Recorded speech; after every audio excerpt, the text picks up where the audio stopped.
الحمد لله نحمده ونستعينه ونستغفره ونؤمن به ونتوكل عليه ونعوذ بالله من شرور أنفسنا ومن سيئات أعمالنا من يهده الله فلا مضل له ومن يضلله فلا هادي له ونشهد أن لا إله إلا الله وحده لا شريك له ونشهد أن محمدا عبده ورسوله أما بعد فإن خير الحديث كتاب الله وخير الهدي هدي محمد صلى الله عليه وسلم وشر الأمور محدثاتها وكل محدثة بدعة وكل بدعة ضلالة وكل ضلالة في النار. أعوذ بالله السميع العليم من الشيطان الرجيم. بسم الله الرحمن الرحيم. يا أيها الذين آمنوا اتقوا الله حق تقاته ولا تموتن إلا وأنتم مسلمون. يا أيها الناس اتقوا ربكم الذي خلقكم من نفس واحدة وخلق منها زوجها وبث منهما رجالا كثيرا ونساء واتقوا الله الذي تساءلون به والأرحام إن الله كان عليكم رقيبا. يا أيها الذين آمنوا اتقوا الله وقولوا قولا سديدا يصلح لكم أعمالكم ويغفر لكم ذنوبكم ومن يطع الله ورسوله فقد فاز فوزا عظيما. قال الله عز وجل في كلامه المجيد وأوحينا إليك أن اتبع ملة إبراهيم حنيفا وما كان من المشركين. تمام قسم کی حمد و ثنا بڑائی بزرگی حمد و ثنا اللہ عز و جل کے لیے ہے اور بے شمار درود و سلام ہو جناب محمد عربی صلی اللہ علیہ وسلم پر. حاضرین جمعہ، آج کے خطبہ جمعہ میں سیرت ابراہیمی کے تعلق سے کچھ باتیں آپ کے سامنے رکھنے کی کوشش کروں گا. اللہ عز و جل سے دعا کرتے ہیں کہ بار الہ ہمیں کتاب و سنت کی روشنی میں حق گوئی کی توفیق عطا فرمائے اور اس پر از خود عمل پیرا ہونے اور سننے والوں کو بھی عمل پیرا ہونے کی توفیق عطا فرمائے. آمین یا رب العالمین. حاضرین جمعہ، جب ہم کتب تواریخ کی ورق گردانی کرتے ہیں، اس کو کھنگالتے ہیں اور ڈیپلی جا کر کے ہم اس کا مطالعہ کرتے ہیں تو ہمارے سامنے بہت ساری چیزیں نمایاں ہو کر کے آتی ہیں کہ حضرت ابراہیم علیہ السلام کی شخصیت کیا تھی، حضرت ابراہیم علیہ السلام کون تھے، ان کا مقام کیا تھا، ان کی عظمت کیا تھی، ان کا رتبہ کیا تھا، اور وہ ابراہیم جو خلیل اللہ ٹھہرے کہ رب العالمین کی سب سے زیادہ چہیتے ٹھہرے، کن بنیادوں پر کا یوں ہی یہ سرٹیفکیٹ اللہ رب العالمین کے جانب سے ان کو عطا کر دیا گیا یا کہ کچھ پاپڑ بیلنے پڑے، کچھ مشقات اور پریشانیاں جھیلنی پڑی. تو جب ہم کتب تواریخ کا مطالعہ کرتے ہیں تو ہمارے سامنے بات ابھر کے آتی ہے کہ ابراہیم علیہ السلام اس ماحول میں آنکھیں کھولتے ہیں، ایسے ماحول میں آپ کی ولادت ہوتی ہے کہ جو ماحول بت پرستوں کا ماحول تھا، جہاں پر بت گری عام تھی، بت پرستی عام تھی. ہاں، یہ بات ضرور تھی کہ اللہ رب العالمین نے اس قوم کو مال و دولت کے فراوانی سے نواز رکھا تھا. ان کے پاس خوشحالی، فارغ البالی کے تمام اوقات میسر تھے. وہ لوگ عیش و عشرت، عیش کوشیوں میں اپنی زندگی بسر کر رہے تھے. تو ہونا تو یہ چاہیے تھا کہ رب العالمین نے جو اپنے نعمتیں ان پر نچھاور کر رکھی تھی نعمتوں کی بوچھار کر رکھی تھی ان پر، تو اس کا جو ریٹ ہونا چاہیے تھا وہ تو ہونا چاہیے کہ رب العالمین کی وہ شکر گزاری بجا لاتے، رب العالمین کے اس پر شکر ادا کرتے کہ بار الہ تیری دی ہوئی نعمتیں ہیں، اتنی فراوانی، اتنی وافر مقدار میں نعمتیں جو تو نے عطا کی ہیں، ہم اس پر شکر بجا لاتے ہیں، بار الہ تو ہمیں اس پر ثابت قدم رکھی، تیری ناشکری نہ بجا لاتے۔ لیکن معاملہ الٹ تھا، وہ معاملہ الٹ تھا، وہ لوگ ناشکری پر ہی اتارو تھے، وہاں پر بت گری یعنی رب العالمین کو علن اعلان چیلنج کرنا، یعنی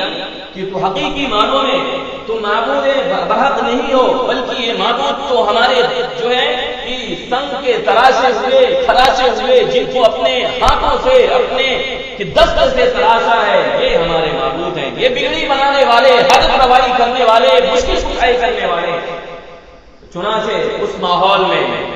حضرت ابراہیم علیہ السلام کی ولادت ہوتی ہے۔ آپ سمجھ سکتے ہیں ایسا ماحول ہو کہ جہاں پر ایک بھی رب العالمین کا نام لیوا نہ ہو، رب العالمین کی بغاوت پر تمام لوگ اتاولے ہوں اور اسی میں ان کی زندگیاں بسر ہو رہی ہوں، بھلا بتلاؤ کیسے مقابلہ رہا ہوگا، کتنی ہمت اور جرأت بلندی ان کو دکھانی پڑی ہوگی۔ چنانچہ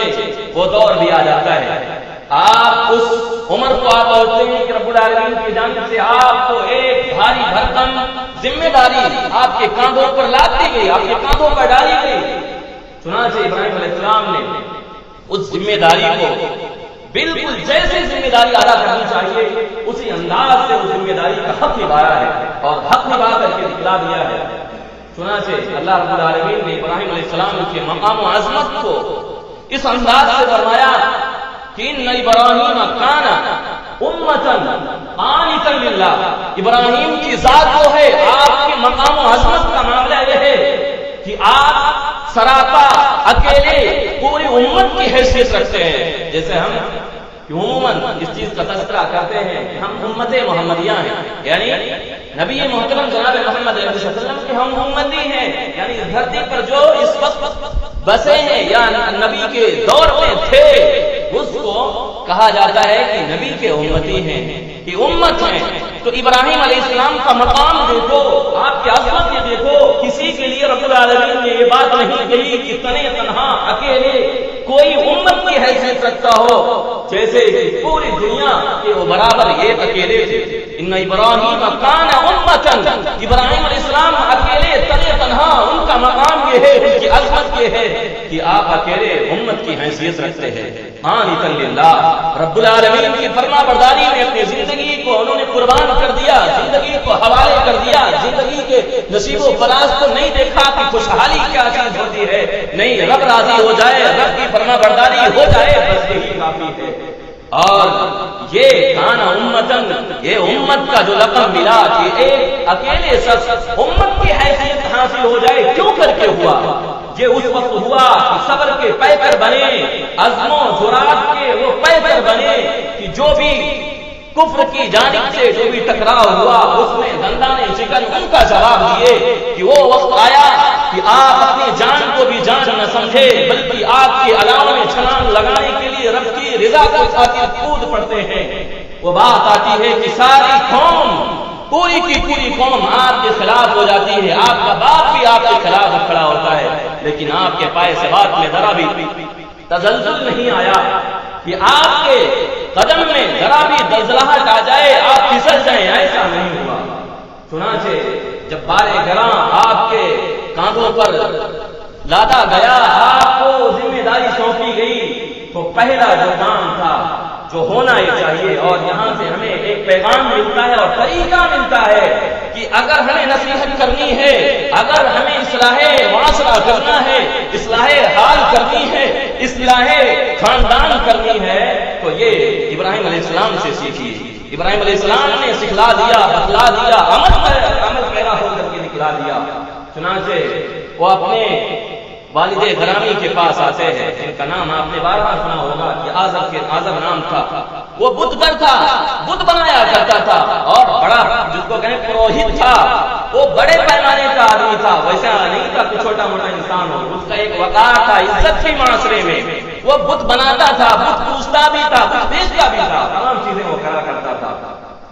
ابراہیم علیہ السلام اپنے والد گرامی کے سامنے آتے ہیں اور کہتے ہیں بڑے کیا پیارا انداز ہے، کیا تخاطب، کیا اسلوب ہے حضرت ابراہیم علیہ السلام کا. کہتے ہیں اذ قال لأبيه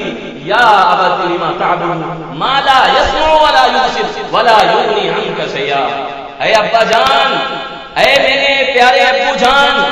کیا تخاطب کا انداز ہے، کیسے یہ انداز یہی انداز دیتا ہے کہ ہمیں اپنے والدین کے ساتھ، ہمیں اپنے والد کے ساتھ کس طرح تخاطب کا انداز اختیار کرنا ہے. ایسا نہ ہو کہ کھری کھوٹی سنانا چالو کر دے. نہیں، ابراہیم علیہ السلام نے اپنے والد کو کس طرح سے تخاطب کر رہے ہیں. یا ابتی، یا ابتی، اے میرے پیارے ابو جان، لما تعبد ما لا يسمع ولا يبصر ولا يغني عنك شيئا.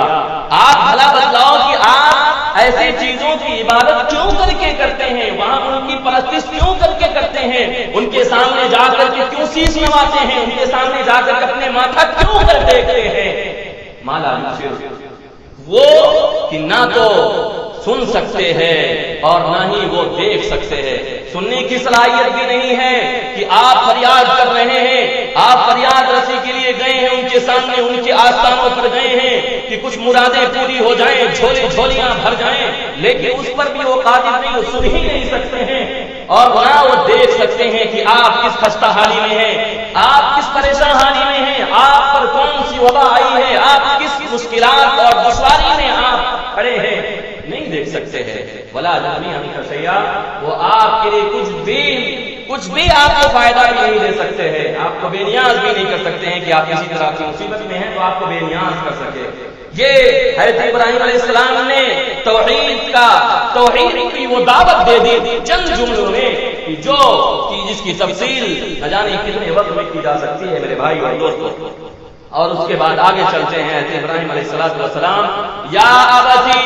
انی قد جاءنی من العلم ما لم یأتک،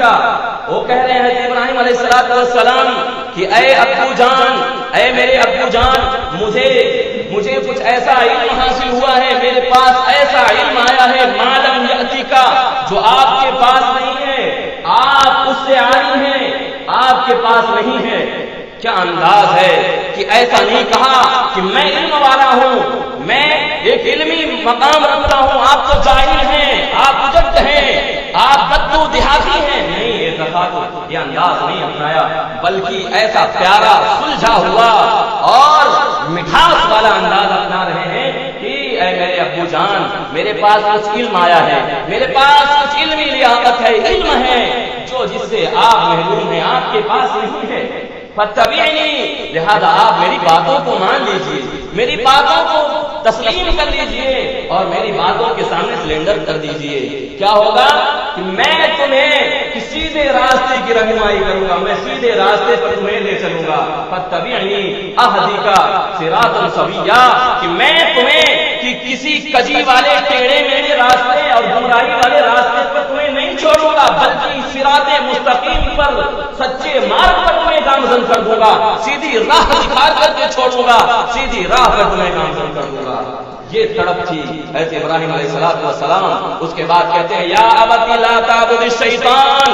اے ابو جان کہیں شیطان کے فریب میں نہ آ جانا، شیطان کے بہکاوے میں نہ آ جانا کہ شیطان کے بہکاوے میں آ کر کے اس کی پرستش کرنے لگنا، رب کو چھوڑ کر کے اس کے مطابق چلنا شروع نہ کر دینا. ان الشیطان کان للرحمن عصیا، کیونکہ یہ شیطان وہ ہے کہ جو ہمیشہ سے رب کا نافرمان رہا ہے. رب کی نافرمانی کرنا اس کا قرب امتیاز ہے، اس کا طریقے اجلی ہے کہ جو ہمیشہ سے کرتا آ رہا ہے، یہ رب کا نافرمان ہے. لہذا آپ شیطان کے بہکاوے میں آ کر کے شیطان کی ہمنوائی نہ کرنے لگنا، شیطان کی پرستش نہ کرنے لگنا. اور اس کے بعد جو آخری لائن جس کو رب العالمین نے نقشہ کھینچا ہے، حضرت ابراہیم نے اپنے درد اور محبت، والہانہ محبت کا اظہار کس طرح سے فرمایا، اپنے والد گرامی کے تعلق سے کس طرح تڑپ تھی کہ کہیں ایسا نہ ہو کہ یہ رب العالمین کے پکڑ میں نہ آ جائیں، رب العالمین کے اس عذاب کی چپیٹ میں نہ آ جائیں. چنانچہ کہتے ہیں یا ابتی انی اخاف ان یمسک عذاب من الرحمن، اے ابو جان، اے میرے پیارے ابو جان، مجھے خوف لگ رہا ہے، مجھے ڈر لگ رہا ہے، مجھے خوف آ رہا ہے کہ کہیں ایسا نہ ہو کہ رب العالمین کی عذاب آپ کو آ کر کے شکنجے میں رکھ لے، آپ کو دبوچ لے، آپ اس کے گرفت میں آ جائیں، اس کے چپیٹ میں آ جائیں، پھر کیا ہوگا؟ اس کے بعد فتکون للشیطان ولیا، پھر آپ شیطان کے کہیں حامی نہ بن جائیں، شیطان کے کہیں آپ ولی اور دوست نہ بن جائیں، اس کی ہمنوائی نہ کرنے لگے۔ میرے بھائی اور دوستو، ابراہیم علیہ السلام نے کتنا بہترین انداز اپنایا، یہ پیغام دیا کہ اگر والد گرچہ نافرمان ہے، والد گرچہ رب العالمین کے باغی ہے، لیکن ہمارا انداز جو ہو پیارا انداز ہو، سلجھا ہوا ہو، اس کے اندر نرمی پائی جائے، اکھڑ کرنا ہو۔ لیکن اس جو ہے باپ کا کیا ریٹ ہوتا ہے، باپ نے کس طرح اس کا جواب دیا کہ وہ تو ابو جان کی جھڑی لگا دیتے ہیں، کبھی بھی تلخی نہیں اختیار کی، سختی کا اسلوب نہ اپنایا، بلکہ نرم انداز میں وہ کہتے رہے۔ لیکن کہ وہ باپ کیا کہتا ہے؟ باپ کہتا ہے اراغب انت عن آلہتی، کیا تم یہ چاہتے ہو کہ میں ان بتوں سے کی گریز کر لوں، ان سے ہٹ جاؤں، ان کی فرما برداری نہ کروں؟ کیا ان سے تم متنفر کرنا چاہتے ہو، ان سے بے رغبت کرنا چاہتے ہو تم؟ آپ کہہ رہے ہیں کہ اراغب انت عن آلہتی یا ابراہیم، اور باپ نے یہ نہیں کہا کہ پیارے بیٹے، نہیں، نام لیا، کہا اے ابراہیم کہ تم چاہتے ہو کہ میں ان بتوں کی مجاوری چھوڑ دوں، ان بتوں سے اپنی مرادیں پوری کرنا چھوڑ دوں، ان سے متنفر کرنا چاہتے ہو؟ سنو، لئن لم تنتہی لارجمنک وہجرنی ملیا، یاد رکھنا اگر تم ان حرکتوں سے باز نہ آئے، جن باتوں کی تم دعوت دے رہے ہو، جن چیزوں کی پرچارک بن رہے ہو، تبلیغ کر رہے ہو، نشر کرنا چاہتے ہو اور اپنے آپ کو بڑا بنانا چاہ رہے ہو، تو سن لو، اگر تم اس کام سے باز نہیں آتے، اس مشن سے تم اگر رکتے نہیں ہو، تو میں تمہیں پتھروں سے مار کر کے سنسار کر دوں گا، تم پتھروں سے مار کے موت کے گھاٹ اتار دوں گا۔ وہجرنی ملیا، اور تو یہاں سے نکل جا، آنکھوں سے اوجھل ہو جا، یہاں سے دفع ہو جا، تیرا یہاں کوئی اب ٹھکانہ نہ رہا، تیرے لیے اب جگہ نہ رہی۔ ابراہیم علیہ السلام نے اس اتنے بڑے کٹھور قدم کو قبول کرنے کے لیے تیار ہو گئے۔ ایسا نہیں کیا کہ صلاح سپاٹ کر لیتے ہیں، چلو نرمی کا انداز اپنا لیتے ہیں، اس جو ہے کام سے بعد آ جاتے ہیں، نہیں، رب کی رضامندی کے لیے اپنے باپ کو بھی کنارے کر دیا کہ باپ کی محبت اپنی جگہ، باپ کی پراپرٹی اپنی جگہ، باپ کا رتبہ اپنی جگہ، مجھے ان کی وراثت میں رہ کر کے ہمیں اپنے آپ کو فخر و مباحت میں نہیں ڈبانا ہے، بلکہ رب کی ماننا ہے۔ تو یہ کس انداز سے ہے کہ ابراہیم علیہ السلام نے کہ اپنے والد کے ساتھ یہ پیغام دیا، اور اس کے بعد پھر بات آتی ہے کہ جب دیکھا کہ باپ ماننے والا نہیں، باپ کو ڈانٹ پلا رہا ہے، یہ تو بالکل کہ اتاولا ہو گیا ہے کہ جان بھی لے سکتا ہے۔ حضرت ابراہیم علیہ السلام قوم کو تخاطب کرتے ہیں، قوم کے پاس آتے ہیں اور آ کر کے کہتے ہیں اذ قال لأبيه وقومه ما هذه التماثيل التي كنتم انتم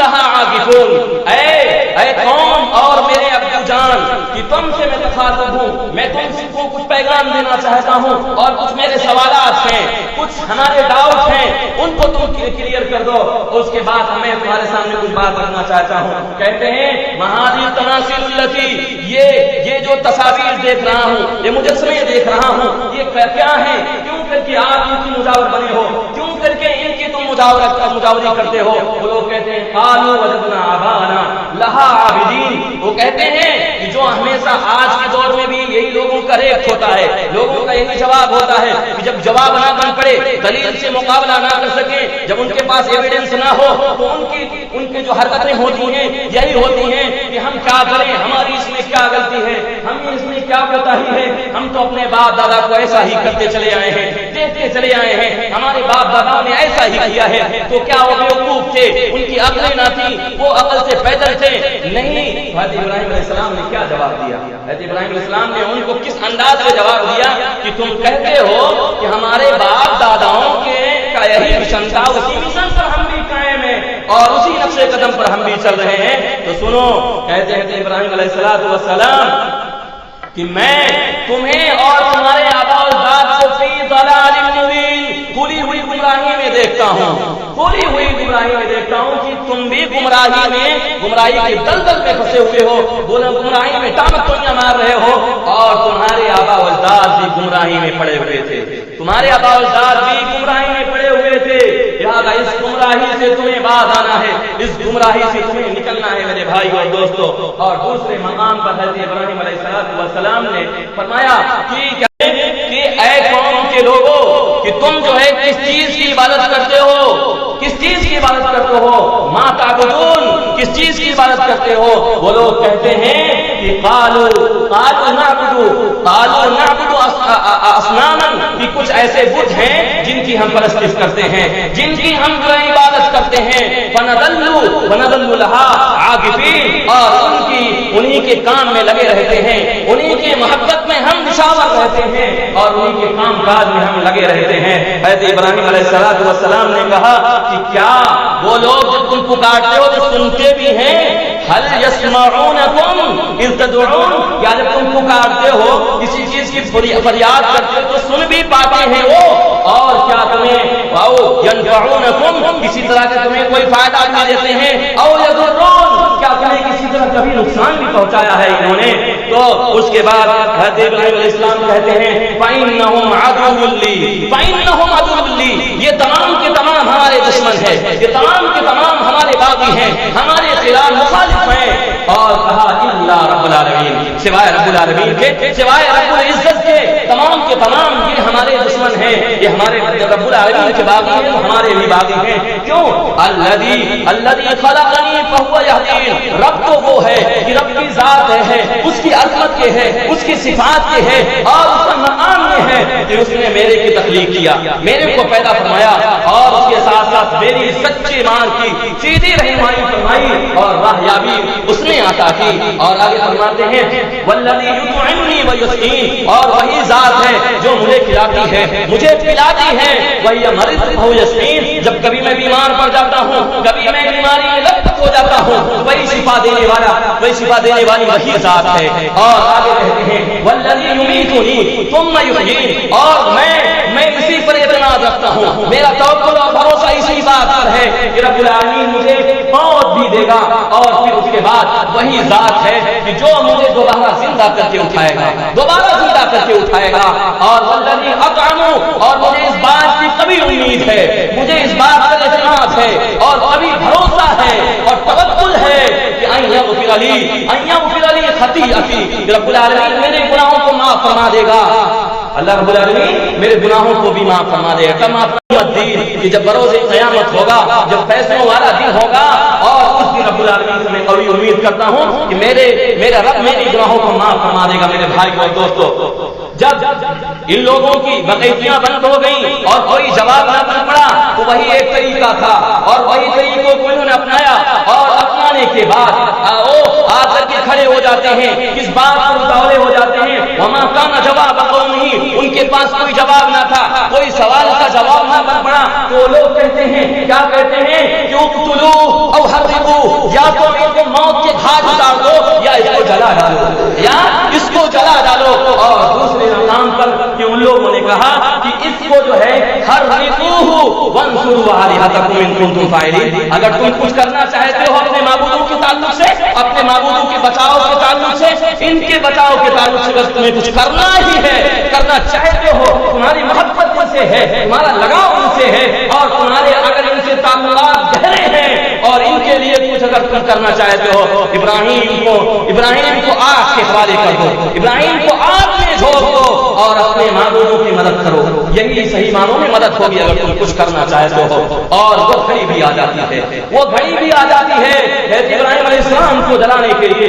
حضرت ابراہیم علیہ السلام کو ختم کرنے کے لیے پوری قوم اکٹھا ہے۔ پوری قوم اکٹھا ہونے کے بعد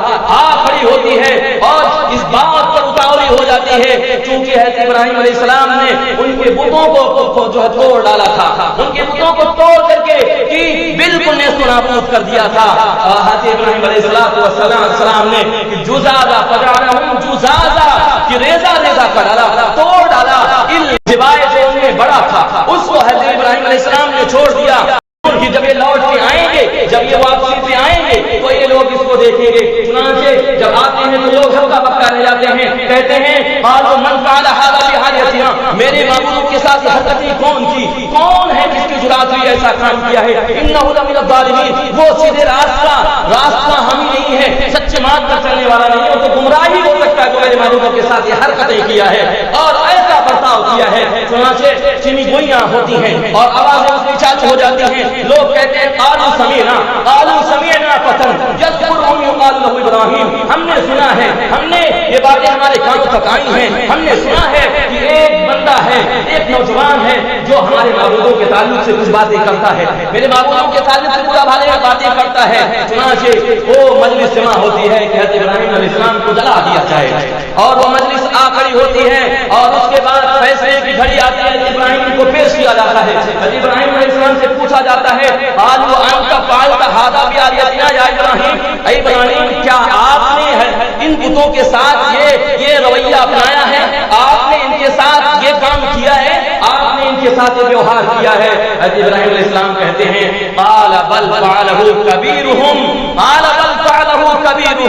کہ ہذا جو ان میں سے بڑے ہیں انہی سے فاسألوہم ان کانوا ینطقون، اگر یہ بولتے ہیں انہی سے پوچھ لو، انہی صاحب سے جو بڑے ہیں، تمام لوگوں کے سردار ان کو بنا رکھا ہے، انہی سے پوچھ لو، انہی سے پوچھ لو۔ وَرَجَعُوا إِلَىٰ أَنفُسِهِمْ، وہ لوگ اپنے جو حقیقی فطرت ہے اس کی جانب لوٹتے ہیں اور اس کے بعد وہ کہہ اٹھتے ہیں ہم لوگ گمراہی میں ہیں، ہم لوگ بھٹکے ہوئے ہیں، لیکن شیطان نے کچوکا لگایا، شیطان نے وسوسائے ڈالے اور اس کے بعد تھوڑی ہی دیر بعد اپنے اس جو ہے قول و قرار سے مڑ جاتے ہیں، پھر جاتے ہیں ثم نكسوا على رؤوسهم، پھر مڑ جاتے ہیں اور اس کے بعد کہتے ہیں کہ ابراہیم کیا تمہیں پتہ نہیں کہ یہ تو بولتے ہی نہیں، ما هؤلاء ينطقون، یہ تو بولنے پر قادر ہی نہیں ہے۔ ابراہیم علیہ السلام کو اچھا موقع ملا تھا کہ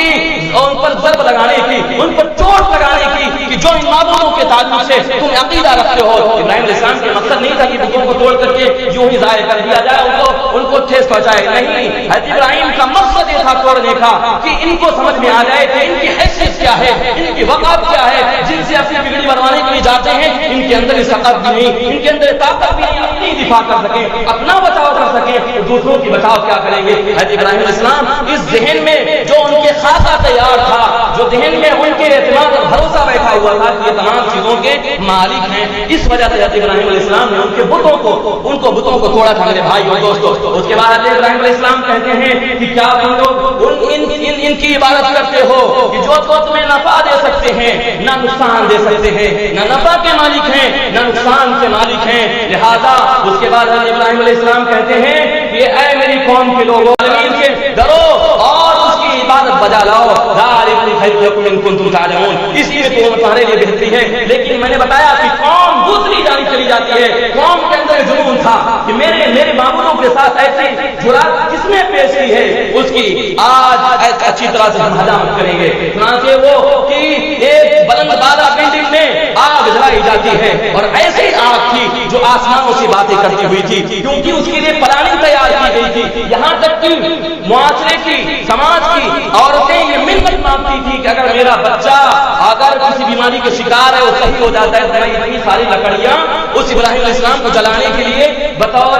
میں نظر دانے کے طور پہ دوں گی، اور وہ اللہ تیار ہوتا ہے، وہ مرحلہ آتا ہے، حضرت ابراہیم علیہ السلام کو لا کر اس میں جھونکنے کے لیے، ڈالنے کے لیے لوگ تیار ہو جاتے ہیں، اور حضرت ابراہیم علیہ السلام نہ تو ڈرے ہیں نہ سہمے ہیں، ذرا بھی ان کے اندر کی وہ ذرا بھی خوف تاری ہی نہیں ہے، بلکہ کہتے ہیں حسبی اللہ رب العالمین تو ہی کافی ہے ان لوگوں سے مقابلہ کرنے کے لیے، اور آگ کی تاثیر ہے جلا دینا، لیکن رب العالمین کے حکم سے وہ آگ بالکل گلے گلزار بن جاتی ہے۔ کیا ہوتی ہے؟ یا نار کونی بردم و سلاما علی ابراہیم، اے آگ تیرا کام تو یہی ہے کہ تو جلا کر کے خاکستر کر دے، جلا کر کے راکھ کر دے، تیرا کام جب سے پیدا کی گئی ہے اور یہی کرتی آئی ہے، لیکن آج جس رب کے حکم سے تو جل جلایا کرتی تھی، جلتی تھی، وہ اسی رب کا حکم ہے کہ تو ابراہیم کے لیے ٹھنڈ بن جائے اور بالکل اسلام کی والی بن جائے، اتنی ٹھنڈ والی نہ بن جائے کہ بالکل تھرانے لگے، بلکہ درمیانہ رہے